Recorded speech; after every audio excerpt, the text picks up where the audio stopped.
Welcome to the Tempo Store Meta Snapshot Breakdown. It's been roughly a week since the rise of the mech balance changes have been put in place. On top of 18 cards being buffed, a new legendary was also added to the game. The lower tiers of the meta were shaken up a bit, but none of the changes severely impacted the overall metagame. In fact, the only new archetype to find itself in the top two tiers is Pogo Rogue. While it was played before, this is the first time this archetype has been featured above the lowest tier. While most of the balance changes haven't pushed new archetypes to life, some of the buffed cards, such as Crystology, find themselves in higher tier decks. Before we take a deeper look into Tier 1, make sure to subscribe to the channel to keep up with our Hearthstone content. Now, let's take a look at the decks shaping the meta. Despite the recent balance changes, the first tier continues to feature the same 4 decks. Although the tier remains the same, the order is different though. With different parts of the meta shifting around to accommodate the buffs and the new legendary minion, the top decks shifted in order to better respond to them. While some of these decks may be stronger than others in a vacuum, the ones currently on top are not only really powerful, but also fit the meta extremely well. Leading off round 1 is Midrange Hunter. Many players were hoping for this archetype to die out following the rotation, but once again, Hunter finds a way to continue to be a very dominant force. Despite the loss of Deathstalker Rexar, the deck remains versatile enough to find the win in any situation. Even when the deck runs out of resources, it can use Zul'jin to crawl back into the game. With hero cards being as powerful as they are, any deck that runs them finds themselves in an advantageous position.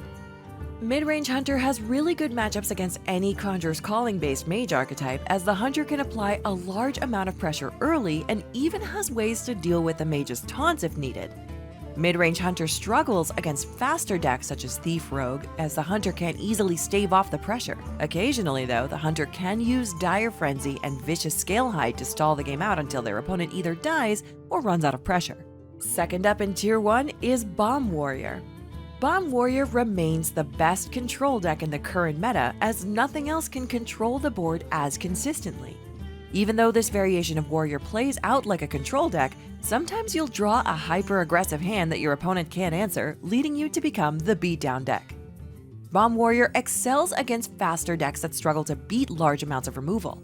For example, Aggro or Murloc Shaman both have a difficult time regaining board repeatedly once it's lost, leaving them to struggle against the Warrior. On the other hand, Bomb Warrior struggles against decks such as Conjurer's Mage, as the continued pressure the Mage puts on is simply too much for the Warrior. If you run into this matchup frequently, consider adding a Super Collider and Big Game Hunter in order to give yourself a better chance. Next up is Thief Rogue, an archetype that many players assumed would be more of a fun deck than a powerful one. Following the Rogue nerfs, this archetype became the main one that people would try when playing Rogue. Thief Rogue does well against other aggressive decks, as it has a lot of tools to fight for board and can even outrace them. As expected, Thief Rogue struggles against decks that have a lot of board control tools, such as Holy Wrath Paladin. Not only can the Paladin stall out the game, they also have a win condition to eventually close it out, unlike classic control decks. Rounding off Tier 1 in this Tempo Store Meta Snapshot is Cyclone Mage. Previously, this archetype found itself leading Tier 1, but due to how the meta changed, it fell slightly. With Hunter rising up on the list and seeing more ladder play, Mage inherently fell down. As the meta continues to shift around, you can expect Mage to climb up again at some point. There are many variations of Conjurers-based Mage decks, but this is the one most played by a landslide due to how powerful it is. Cyclone Mage has quite a few bad matchups from the first 2 tiers, but the deck is strong enough to continue to find itself at Tier 1. Even when faced with a hard matchup, if piloted well, the deck can get out of nearly any situation. Its worst matchup currently comes from both Holy Wrath Paladin and Aggro Mech Hunter. Both of these decks can stop you from developing while piecing together their own plan. This mage archetype does have a few matchups that are insanely good though, such as versus slower forms of Warrior. The Warrior can tech their deck to have more answers in the matchup, but typically lists don't run these cards, and even when they do, it only changes the matchup by a few percent. As you would expect, following the balance changes, some new archetypes have made their way into the meta. While there are a few which aren't going to stick around, there is one that's showing quite a bit of promise. Pogo Rogue is a deck many players often experimented with simply because it was really fun to play, but following the buff to Pogo Hopper, the deck is seeing some serious competitive play. The deck typically is based around a standard tempo rogue shell, but features more cycle and the pogo package. This allows for the deck to stall until the mid-game, where it'll cycle aggressively for its combo pieces in order to continually develop larger and larger minions. If the Pogo Rogue ever feels as if they're in danger, they can often combine Ziliax alongside a large Pogo Hopper to effectively heal to full. Against faster decks, don't hesitate to shuffle Ziliax into your deck in order to increase your healing potential. Pogo Rogue seems to be an archetype that'll be sticking around, although it's unclear whether it'll remain in Tier 2 or not. We here at Tempo Storm strongly recommend trying it out while it's hot, as the deck can bring you some really exciting games. Tier 2 is more diverse than the first tier and also features more decks than it. A lot of the Tier 2 decks are powerful but fall short of the strength needed to be deemed of being worthy of the top tier. Let's briefly take a look at a few of the Tier 2 decks.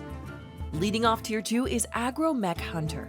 This is the faster version of the Mech Hunter variations and opts to play aggressively as opposed to focusing on late game value. The general game plan is to buff up your mechs using other magnetic ones and use bombs to pressure out your opponent. Aggro Mech Hunter excels against slower decks such as Holy Wrath Paladin due to Hunter's sticky boards being hard for the Paladin to deal with. This Hunter deck struggles against other aggro decks as they're typically faster than the Hunter and can prevent the Hunter from snowballing the board. Next up is Holy Wrath Paladin.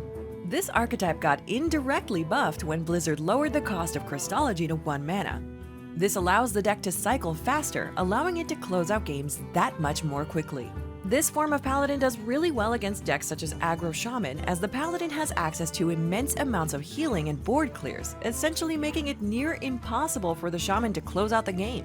The worst matchup for this Paladin is Bomb Warrior, as when you draw through your deck very quickly, you'll eventually succumb to the damage from the bombs. On top of this, the Warrior can gain enough armor to be out of range of your combo, ruining your win condition.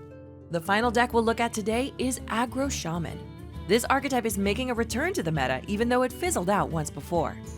Aggro Shaman always finds itself being played a lot following nerfs and buffs due to the deck's ability to bully unrefined lists. It's very likely Aggro Shaman will fall out of the meta, but for now the deck seems fairly good. Aggro Shaman does really well against combo decks that struggle with a lot of burst damage, such as Pogo Rogue. As for bad matchups, Aggro Shaman struggles against control decks such as Warrior due to the mass amounts of removal and armor gain. In conclusion, the balance changes have had a larger effect on the meta than expected, but overall they didn't change the game up that much. As time goes on, we expect the meta to return to its previous state with very little changes actually sticking. Thank you for watching another Tempo Storm Meta Snapshot breakdown. We hope this video helped you get a better grasp on the metagame.